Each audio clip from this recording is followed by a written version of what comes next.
Hello friends, আমি অভিষেক আদক। আজ আমি তোমাদের সঙ্গে ভাগ করে নিচ্ছি এক প্রাচীন অজানা গল্প, ডাইনোসর থেকে মানুষের জন্ম। চোখ বন্ধ করো, কল্পনা করো, পৃথিবী তখন শূন্য কিন্তু কম্পন ভরে আছে। শুরু করি আকরাম জোর দিয়ে, চলো।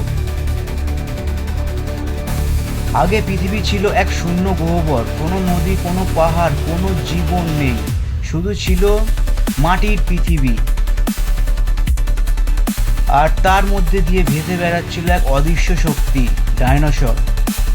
এই সোর্স ছিল অ্যালাইভ, মিস্টিরিয়াস, শক্তিশালী। যারা অনুভব করতো তারা বলতো, আমরা শিখছি, আমরা কিছু জানি না, কিন্তু অনুভব করছি। ডাইনোসরের শক্তি ছড়ালো চারপাশে। কিছু শক্তি ছিল দৃষ্টিমূলক, কিছু ধ্বংসমূলক এবং কিছু নিরপেক্ষ। এভাবে পৃথিবীর প্রথম কম্পন এবং প্রাথমিক ভারসাম্য তৈরি হলো। প্রথম মানুষের পূর্বপুরুষেরা অনুভব করত, কিছু ধীরে ধীরে আলো পেত শুরু করলো, কিছু ভয়ের ছায়া দেখল। ডাইনের শক্তি তাদের পায়ের, নাকের, হৃদয়ের স্পর্শ করত। কেউ শেখে কৌশল, কেউ বিভ্রান্ত হয়। শিক্ষক ডাইনের শক্তি তাদের বাঁচার কৌশল শেখাতো। পরীক্ষক ডাইনের শক্তি তাদের ভুল পরীক্ষা করত। এই শক্তি ধীরে ধীরে তাদের প্রাথমিক চেতনায় মিশে গেল। ডাইনের শক্তি এবং প্রাকৃতিক শক্তি মিলে ধীরে ধীরে পৃথিবী তৈরি হলো।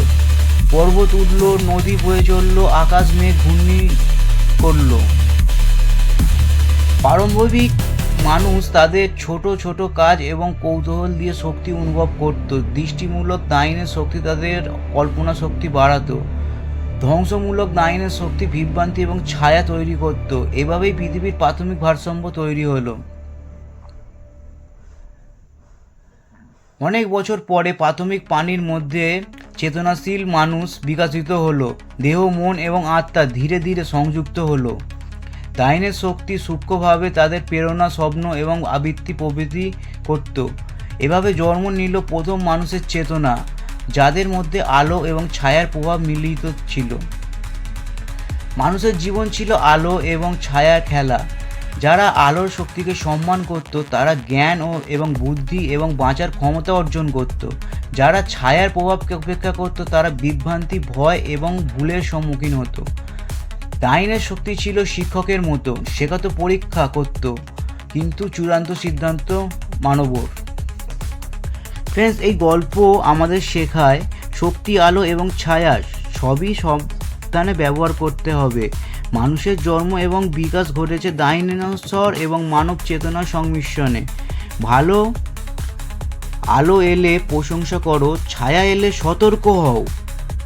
এই ছিল আমার গল্প, ডাইনোসর থেকে মানুষের জন্ম। আমি অভিষেক আদক। পরের বার আমি আরও কিছু গোপন সত্য নিয়ে গভীরে যাব। ততদিন সতর্ক থাকো, সংযুক্ত থাকো এবং শক্তি নিয়ন্ত্রণ করো। বিদায় ফ্রেন্ডস।